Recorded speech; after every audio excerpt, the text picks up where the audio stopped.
किसी भी चीज़ का नशा किसी भी हालत में हानिकारक ही होता है। नशे की लत में इंसान कभी सही फैसले नहीं ले सकता। वही इसी नशे ने एक व्यक्ति को कुख्यात अपराधी के श्रेणी में लाकर खड़ा कर दिया, जिसने उसे हवालात पहुंचा दिया। छत्रपति संभाजीनगर पुलिस स्टेशन के तहत बढ़ते गाड़ी चोरी के मामले में पुलिस ने कार्रवाई करते हुए कुख्यात अपराधी मोहम्मद हामिद अहमद को गिरफ्तार किया है। आरोपी अस्पताल के बाहर खड़ी गाड़ियों को अपना निशाना बनाता था। पुलिस का कहना है कि आरोपी को नशे की लत है और उसे पूरा करने के लिए उसने गाड़ी चोरी का रास्ता अपनाया। पुलिस ने अब तक आरोपी से 15 चोरी की गाड़ियां जब्त की है। पुलिस अब आगे की जाँच में। नमस्कार, मी PSI प्रमोद सखाराम देवकोते, नेमणूक सिडको पोलीस स्टेशन।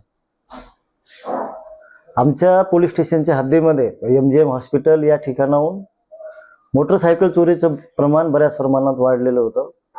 जे नातेवाईक पेशंटला ॲडमिट करतात घाई गडबडीत मोटरसायकल लावत होते, नेमकं त्यांच्याच गाड्या जो आम्हाला चोर मिळाला आहे तो चोर त्या गाड्या चोरी करत होता। त्यातले त्यात HF डिलक्स गाड्या त्याने बऱ्याच चोरलेल्या होत्या।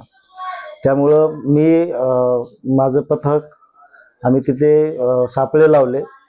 2 शिफ्टमध्ये 2-2 कर्मचारी लावून दिले साध्या कपड्यामध्ये। त्याबरोबरच इकडं तांत्रिक तपास केला, जसं की पूर्ण शहराचे जवळपास 250 CCTV कॅमेरे ते सुद्धा आम्ही चेक केले। त्याच्यातून आम्हाला एका संशयित इसमाची माहिती मिळाली। त्याला सापळा रचून त्याला पकडलं। पकडल्यावर त्याने गुन्ह्याची कबुली दिली आणि आज आतापर्यंत त्याच्याकडून 15 मोटरसायकल जप्त केलेले आहेत। 15 मोटरसायकलपैकी 12 मोटरसायकली चोरी झाल्याचे गुन्हे दाखल आहेत। त्यापैकी 9 गुन्हे आपल्या सिडको पोलीस स्टेशनला आहेत, 2 गुन्हे वेदांत नगर पोलीस स्टेशनला आणि 1 गुन्हा उस्मानपुरा पोलीस स्टेशनला। आणखी काही गाड्या मिळण्याचे चान्सेस आहेत? आरोपी PCR मध्ये आहे, तपास चालू आहे। आणखी गाड्या मिळण्याची शक्यता आहे। या गाड्या म्हणजे MGM पासूनच चोरलेल्या आहे का इतर ठिकाणाहून सुद्धा? या आरोपीची MOB पाहता त्याने हॉस्पिटलच्या जवळून गाड्या चोरल्याचं निष्पन्न झालेलं आहे। MGM हॉस्पिटल येथून 9 गाड्या चोरल्या होत्या त्याने। त्याचबरोबर कृपामय हॉस्पिटल वेदांत नगरच्या हद्दीमध्ये तिथून 1 गाडी चोरलेली आहे आणि सिटी केअर हॉस्पिटल उस्मानपुरा या ठिकाणाहून पण 1 गाडी चोरलेली आहे। या अगोदर गुन्हा दाखल आहे त्याचा?